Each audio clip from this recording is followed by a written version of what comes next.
It's been nearly 5 months since George Floyd died, gasping for air, pinned to the ground with a policeman's knee on his neck. The gruesome killing in Minneapolis thrust racial justice onto the US election agenda and built national momentum for reforms to end police violence. But in the city where it all started, it's been difficult to turn political opportunity into fundamental change.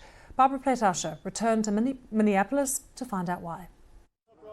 In the neighborhood where George Floyd died, locals who know the streets have stepped in to secure them, with regular patrols to try and prevent crime before it happens, to safeguard the community without relying on the police. We're just helping our community feel safe against people that were supposed to protect us.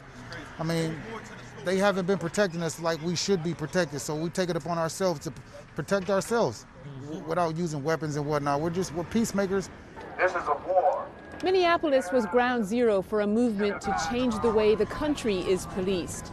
And with the eyes of the world watching, the city was going to set an example. But it's struggling with just how to do that and facing a backlash. Our commitment is to end our city's toxic relationship with the Minneapolis Police Department, to end policing as we know it. In the charged atmosphere after the Floyd killing, these city council members pledged to dismantle a policing system long accused of racism and build something new. But things got complicated quickly. In this northern suburb, there was a dramatic rise in gun crime, shots ringing out nightly, whizzing through windows and hitting houses. Residents are so fed up they're suing the city. They believe the council's declaration emboldened criminals and demoralized the police department. Whatever the case, dozens of officers have left the force, quitting or claiming medical leave. We have historically had victims of violence by police. That's not new.